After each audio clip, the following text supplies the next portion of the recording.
The largest crypto exchange is caught in a new scandal. Vladimir Putin has signed an important crypto law in Russia. Cardano has achieved a unique decentralization record, and the forgotten meme coin PEPE just flashed a strong bullish signal. Thank you so much for all the positive comments and feedback. Please keep supporting us and we'll keep the videos coming.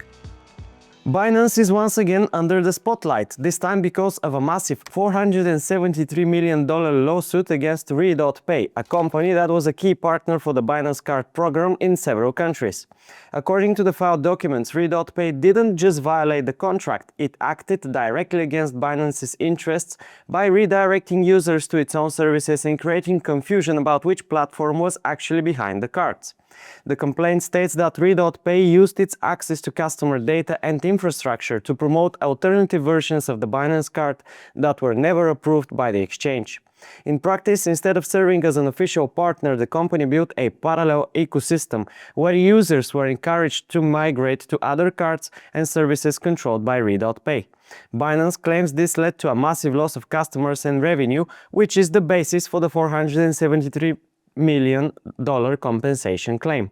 Re.Pay of course denies the accusations and argues that Binance abruptly terminated the partnership without giving enough time for a proper service transition and without clear communication to users. According to them, the issues stem from this sudden cut-off, not from international actions against Binance.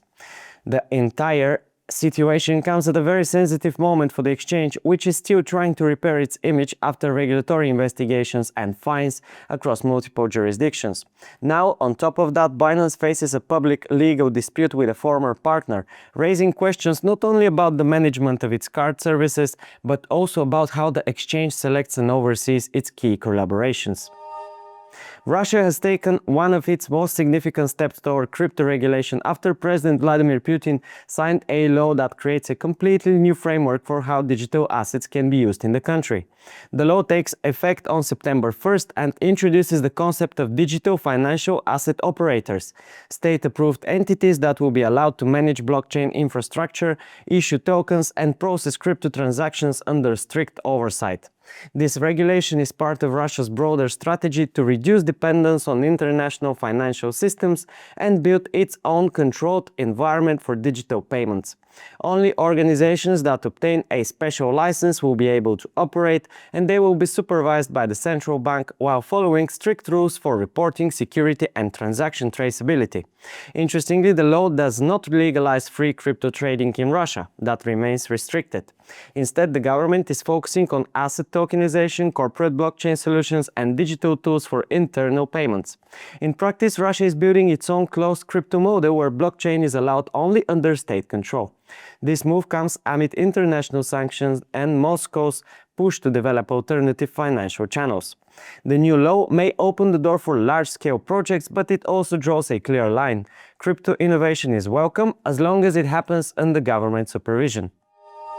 Cardano has achieved a very interesting milestone that has nothing to do with price but with decentralization. The network reached its highest ever Nakamoto coefficient, a metric that measures how resistant a blockchain is to censorship or centralized takeover. It shows how many independent participants, validators, stake pools, miners, depending on the network, would need to coordinate to stop or control the chain. The higher the number, the harder it is for a small group to capture the blockchain. For Cardano, the coefficient is measured through the stake pools that produce blocks. If a few pools control most of the stake, the coefficient is low and the network is vulnerable. If the stake is spread across many independent operators, the coefficient rises. According to the latest data, Cardano has reached a new peak, a Nakamoto coefficient of 16, meaning 16 independent stake pool operators would need to coordinate to hold or censor the network.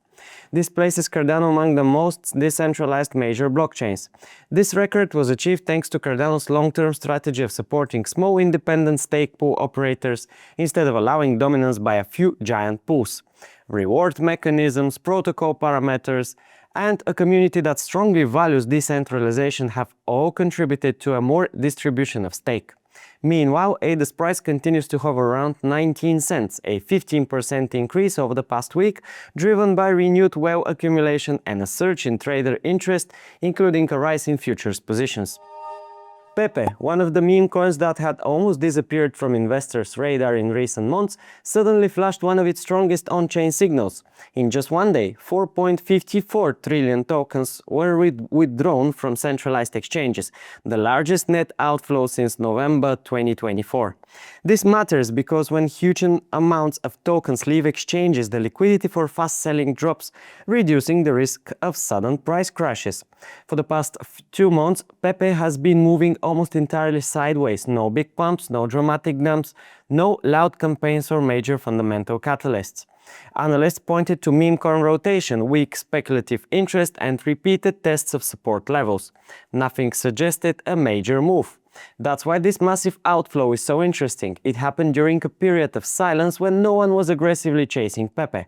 When a meme coin leaves exchanges during a quiet period, it often means tokens are moving into stronger hands, long-term holders who don't plan to sell immediately. This can create a foundation for future upside if interest returns. Another detail is that earlier in 2026, the first application for a meme coin-based ETF was filed with PEPE mentioned in the context of this new product class. A decision on that ETF is expected later this year, which could bring additional attention to the token. That's all for today, friends. Wishing you a wonderful day and see you tomorrow.